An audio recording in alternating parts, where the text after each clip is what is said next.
Hi everyone, welcome to Jaisa cooking channel. ఈరోజు మన recipe వచ్చేసి క్యారెట్ ఫ్రై. తక్కువ ఆయిల్ని యూజ్ చేసి మంచి టేస్ట్ వచ్చే విధంగా క్యారెట్ని ఏ విధంగా ఫ్రై చేసుకోవాలో ఈ వీడియోలో చూద్దాం. రెసిపీలోకి వెళ్ళే ముందు అందరికీ ఒక చిన్న రిక్వెస్ట్ అండి. వీడియోని లైక్ చేయండి, ఛానల్ని సబ్స్క్రైబ్ చేయండి. క్యారెట్ ఫ్రై కోసం క్యారెట్స్ని ఈ వీడియోలో చూపించిన విధంగా చిన్న సైజులో కట్ చేసి పెట్టుకోండి. క్యారెట్స్ని చిన్న సైజులో కట్ చేసుకోవడం వల్ల తొందరగా ఫ్రై అవుతాయి, అంతేకాకుండా మంచి టేస్ట్ వస్తుంది.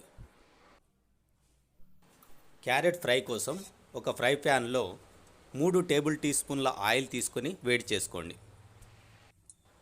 ఆయిల్ వేడయ్యాక ఒక హాఫ్ టీ స్పూన్ జీలకర్ర, 1 టీ స్పూన్ శనగపప్పు, హాఫ్ టీ స్పూన్ ఆవాలు వేసుకొని 1 నిమిషం పాటు వేయించుకోండి.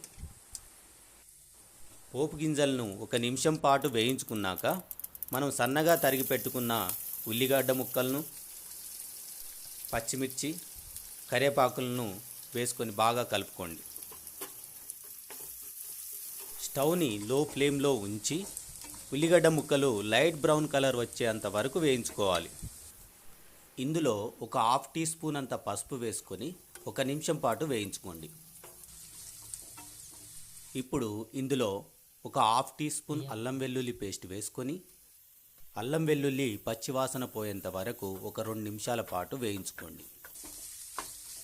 అల్లం వెల్లుల్లి పేస్ట్ వేయించాక మనం ఆల్రెడీ కట్ చేసి పెట్టుకున్న క్యారెట్ ముక్కలను వేసుకొని కలుపుకోవాలి.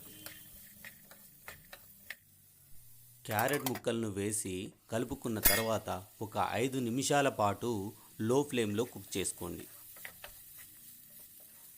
క్యారెట్ ముక్కలను మధ్య మధ్యలో కలుపుతూ కుక్ చేసుకున్న తర్వాత రుచికి సరిపడా ఉప్పు, 1 టేబుల్ టీ స్పూన్ కారం వేసుకొని కలుపుకోండి.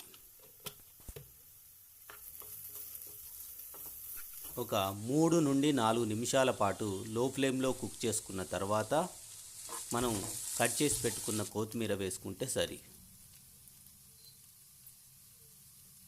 మన రుచికరమైన క్యారెట్ ఫ్రై రెడీ.